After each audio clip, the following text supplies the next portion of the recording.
સતચિતયાનંદ રૂપ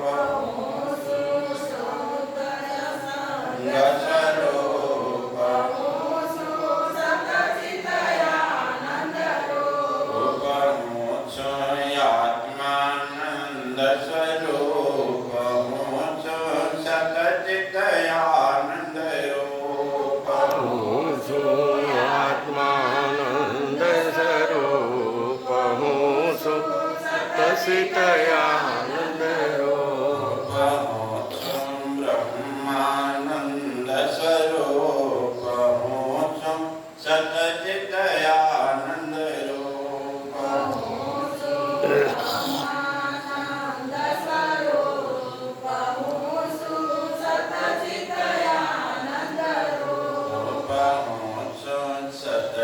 સતચિતયાનંદ રૂપ તું છો સતચિતયાનંદ રૂપ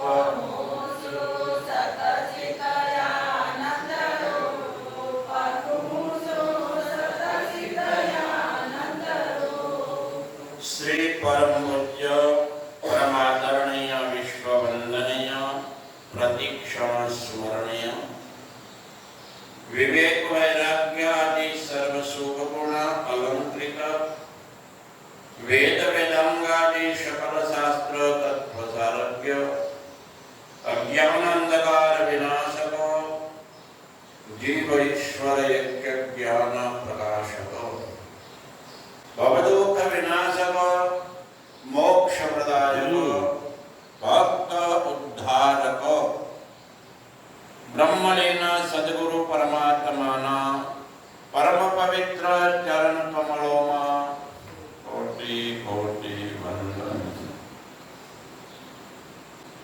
ઉપસ્થિત ધર્મપરાયણ ભાઈઓ, ભક્તિમતી માતાઓ અને બહેનો, પરમ કૃપાળુ પરમાત્માની અનંત પ્રકારની કૃપાઓ આપણી ઉપર થઈ છે.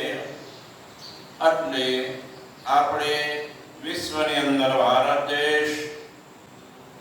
દેશની અંદર પરમ પવિત્ર પુણ્ય પ્રદાયની માતા ભગવતી નર્મદાના ઉત્તર તટ પર સ્થિત શ્રીમદ અવાનંદ આશ્રમમાં બ્રહ્મલીન સદગુરુ પરમાત્માની સમાધિના સ્થળમાં એમના ખોળામાં બેસીને આપણને સુંદર ચાતુર્માસમાં સત્સંગનો લાભ મળ્યો છે. કાલે આપણે વિચાર કરી રહ્યા હતા કે ભારત દેશ છે એ વિશ્વની અંદર સર્વશ્રેષ્ઠ ભારત દેશ કહેવામાં આવ્યો છે. કેમ કહેવામાં આવ્યો છે? કાલે બતાવ્યું હતું ને, ભારત દેશને સર્વશ્રેષ્ઠ કેમ કહેવાય છે? કાંઈ નહોતું કીધું. કાંઈ ભારત દેશ ભારત માતા તરીકે ઓળખે સ્વામીજી. બીજા કોઈ દેશમાં માતા નથી. અમેરિકા માતા છે, લંડન માતા છે, કોઈ નહીં. ભારત માતા. ચાલો એ સારું. પરંતુ ભારત દેશની અંદર ભુક્તિ અને મુક્તિ બંને પ્રાપ્ત થાય છે. માનવ જીવનની અંદર 4 પ્રકારના પુરુષાર્થ હોય છે. એમાં મોક્ષરૂપી પુરુષાર્થ જે સર્વશ્રેષ્ઠ છે. મોક્ષનું સુખ છે ત્રણેય કાળમાં નાશ થતું નથી, ઓછું થતું નથી અને પોતાનું છે. એટલે જીવાત્મા છે શિવ સ્વરૂપ બની જાય છે, બ્રહ્મ સ્વરૂપ બની જાય છે. ભારત દેશની અંદર અનાદિ કાળથી પરમાત્મા પણ અનેક અવતારો ધારણ કરે છે. એટલું જ નહીં, આપણા સર્વનું હિત કરવા માટે સ્વયં ભગવાન વેદની રચના કરે છે. વેદની અંદર જીવાત્માના જીવનની અંદર 3 પ્રકારના દોષો છે અને નિવૃત્તિ માટે 3 પ્રકારના સાધનો બતાવ્યા. નિષ્કામ કર્મ યોગ, ભક્તિ યોગ અને જ્ઞાન યોગ. આ ત્રણેય યોગ દ્વારા આપણા જીવનની અંદર જે 3 પ્રકારના દોષ છે, કયા કયા? એક નથી.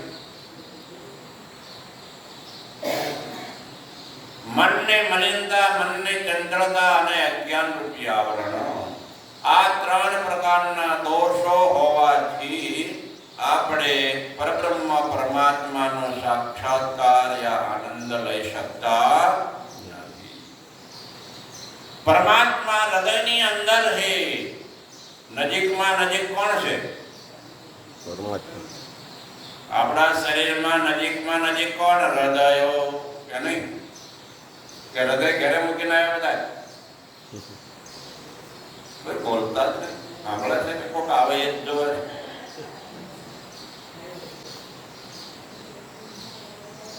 સર્વ જે નજીક હૃદય છે અને હૃદયની અંદર ભગવાન કહે છે હું આત્મરૂપ રહેલો છું. અહમ આત્મા ગુડાકેશ સર્વભૂતાદય સ્થિતો સર્વસ્ય ચાહમ હૃદયન્નિવિષ્ટો મતઃ સ્મૃતિ જ્ઞાનમપોહનં ચ ઈશ્વર સર્વભૂતાનાં હૃદયેષુ અર્જુન તિષ્ઠતિ. ગીતામાં ભગવાન વારંવાર કહે છે કે સર્વ પ્રાણીઓના હૃદયની અંદર હું રહેલો છું. તો એ પરમાત્માને આપણે બહાર ખોજીએ છીએ. કેવા બુદ્ધિશાળી! વસ્તુ ઘરની અંદર હોય અને ખોજીએ બહાર. બુદ્ધિશાળી કહેવાય ને. બધા મૌન લઈ લે, ખબર નહીં. આપણને તેમ લાગે કે આમાં બેઠા એ કઈ માર્બલના પુતળા છે કે હું કોઈ આ બોલે માથું હલાવે ને આ કે નહીં. તો પરમાત્મા ક્યાં છે? સર્વના હૃદયની અંદર છે. અને હૃદય આપણી પાસે છે કે નહીં? નજીકમાં નજીક હૃદય. જેમ કસ્તુરી મૃગની નાભીની અંદર કસ્તુરી છે અને ખોજે છે જંગલની અંદર કે નહીં? કસ્તુરી મૃગ જેમ ભૂલી પોતામાં, કસ્તુરી મૃગ જેમ ભૂલી પોતામાં, સોજે છે સુગંધી વનમાં, સને ચિંતા કરે છે તું મનમાં, પ્યારો વાલો વિરાજ તારા તનમાં, સને ચિંતા કરે છે માય સદા. આપણે દુઃખી થઈ રોદડા રોઈએ તો કેવા કહેવાય? તમારે બધા બેંકમાં ખાતું છે? હા. ખાતો પાડો નહીં ભાઈ. હા છે.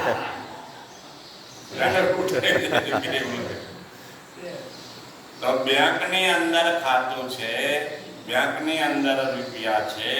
તમારા ખીચામાં કે હાથમાં કે ઘરમાં છે?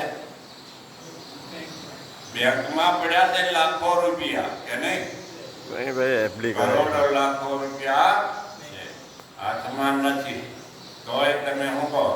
હું થોડો ગરીબ છું, કંગાળી છું, અરે લાખોપતિ છું. છે હાથમાં કઈ? તોય કેવું અભિમાન, કેવો અહંકાર!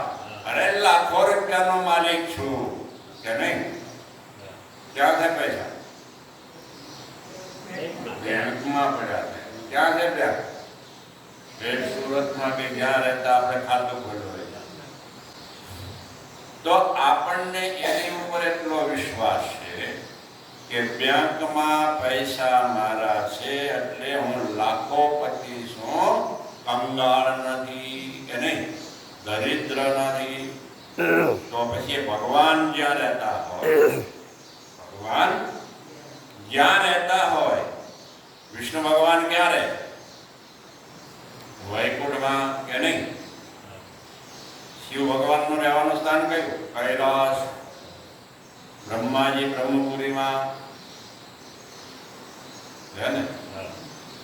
હવે વિચાર કરો કે જે સ્વર્ગની અંદર, વૈકુંઠની અંદર, કૈલાસની અંદર પરમાત્મા રહે છે, એ લોક સુખી હોય કે દુઃખી? લોકો ભક્તિ કેમ કરે? કે અમને વૈકુંઠની પ્રાપ્તિ થઈ જાય, ભગવાન મળી જાય, અમે સુખી થઈ જઈએ કે નહીં? હવે એ જ ભગવાન કહે છે કે હું તમારા હૃદય રૂપી વૈકુંઠમાં રહું છું.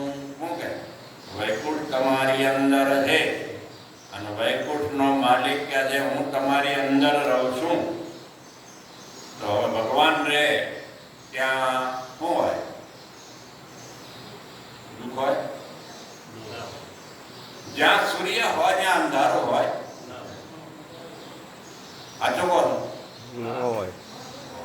જ્યાં ધડક થઈને કહે છે કે આપણે સૂર્યના પ્રકાશ હોય એમ આપણા હૃદયની અંદર ભગવાન છે. તો ભગવાનનું સ્વરૂપ કેવું છે? સત્ય સ્વરૂપ, ચેતન સ્વરૂપ અને આનંદ સ્વરૂપ. હવે આનંદ રૂપ આપણી અંદર ભગવાન છે તો આપણે કહીએ કે અમે તો સંસારી છીએ, અમારાથી આ કામ ન થાય, એટલી કલાક ભજનમાં ન બેસી શકીએ, બ્રાહ્મણ મુહૂર્તમાં 4 વાગે બોલો. સ્વયં ભગવાન પોતે અયોધ્યામાં હોય કે મથુરામાં હોય કે વૃંદાવનમાં હોય, બ્રાહ્મણ મુહૂર્તમાં જાગીને સ્નાન ઇત્યાદિ કરીને ત્રિકાલજ્ઞ સંધ્યા કરતા હોય, માતા પિતાને પગે લાગતા હોય, માત તાત ગુરુ વંદન કરીએ, તાહી કૃપાથી ભવજળ તરીએ. ભગવાન સ્વયં રામ કહે છે રામાયણ. તો વિચાર કરો કે જે પરમાત્મા આનંદ આનંદનો સ્વરૂપ છે, ખજાનો છે, એ આપણી અંદર હોય અને આપણે કહીએ કે અમે તો દુઃખી છીએ, તો કેવા કેવા સાચું કહેવાય? એ આપણે માની લઈએ છીએ કે આપણે સુખ છે. ભલો માની લો. અને આપણે સુખ માનીએ તો સુખ છે. તો માનો સુખ દુઃખ લો માનો છો પણ એટલે તો અહીંયા આવીએ છીએ પકડાય. એટલે તો જાણો તમે આવીએ છીએ તમારા સાનિધ્યમાં સુખ લેવા માટે. અરે હાકરનો ટુકડો હોય એને તમે કડવો પદ હોય કડવો તેમ માની લો ને કે હાકરનો ટુકડો કરવો હોય તો થઈ જાય કડવો.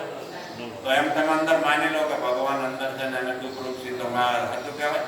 પોતાની ઉપર ડિપેન્ડ છે ને આધાર છે પોતાની ઉપર. હા પોતાની ઉપર ડિપેન્ડ છે, આધાર છે પોતાની ઉપર. અરે કે ખોટા તમે આધાર માની લો કે હાકર કડવી છે તો થોડા કોઈ માને. મોઢા નાખો જીભ તરત કહેવાય ને જે ગળી છે કે નહીં. એવી રીતે પરમાત્માની અંદર મન લગાવો, આનંદ આનંદનો ભંડાર છે અને એ આનંદ બધા લે જ છે. સાકર છે પણ સાકરનો ગુણધર્મ અલગ છે ને ગળ પણ છે. સાકર બધી વસ્તુનો ગુણધર્મ અલગ અલગ હોય છે. સાકરનો ગુણધર્મ કયો છે? ગળ પણ. ગળ પણ. તો ભગવાનનો ગુણધર્મ કયો છે? આનંદ. તો પછી આનંદ રૂપ ભગવાન અંદર છે કે નથી? તો પછી હોય લો તમે કહો કે રોદડા રોવાના માનો છો કે હાકર ગળે છે 100% કે નહીં? આપણે માનીએ છીએ કે ભગવાન કે છે મારા એક લેશ માત્રથી આખું જગત છે આનંદિત થાય છે. કેટલા? એક લેશ માત્ર. તો એ ભગવાનમાં કેટલો આનંદ છે? એ ભગવાનમાં કેટલો આનંદ છે. અને એ ભગવાન કહે છે હું તમારી અંદર છું, પણ મન જ બહાર ભટકાવો તો ક્યાંથી મળવા? અંદર હોવા છતાં તમારી મનોવૃત્તિ છે એ મનોવૃત્તિ બહાર ભટકતી હોય, ભગવત આકાર ગ્રહ બનતી હોય તો એનો આનંદ મળે છે. બેનોએ ગમે એટલું સારું ભોજન કર્યું હોય, તમને પીરસી દીધું, 50% ખાઈ લીધું અને બેન કહે કે ભોજનમાં મીઠું મરચું બરોબર છે, તો તમે શું કહો? 1 મિનિટ બીજો કોળિયો ખાઈને કંઈક ખાવ, કેમ કે મન બીજે ભટકતું. એટલે ખબર નહોતી, અડધું ખાઈ લીધું પણ ઉત્તર તમે નથી આપી શકતા. કેમ કે મન છે એ મન ભોજન આકાર બને ત્યારે જ આપણને ખબર પડે હા બરોબર છે, ફર્સ્ટ ક્લાસ બનાવ્યું છે કોકનો. ત્યારે મન લગાવીને કોળિયો ખાતો. એમ મન લગાવીને જો તમે મસ્ત રહો તો આનંદ જ છે. અને એ આનંદ વગર આખા વિશ્વના જીવાત્મા કોઈ રહી ન શકતા. ભગવાનનો આનંદ લીધા વગર કોઈ પણ રહી શકતું નથી. જ્ઞાની લોક છે એ સમજીને લે, અજ્ઞાની છે એ વગર સમજે લે. લોસો વગર સમજે હે કે મન અહંકાર આવડતો જ કોને ને તો લાંબો લાંબો શું કરો છો? બધા સાંભળવા બેઠે. અજ્ઞાની છે એ આનંદ લે છે, લીધા વગર એને ચાલતું નથી. જ્ઞાની છે એ સમજી સમાધિમાં બેસીને પરમાત્માનો બોલો બોલો ને જલ્દી. આપણે અહંકાર છે, અહંકાર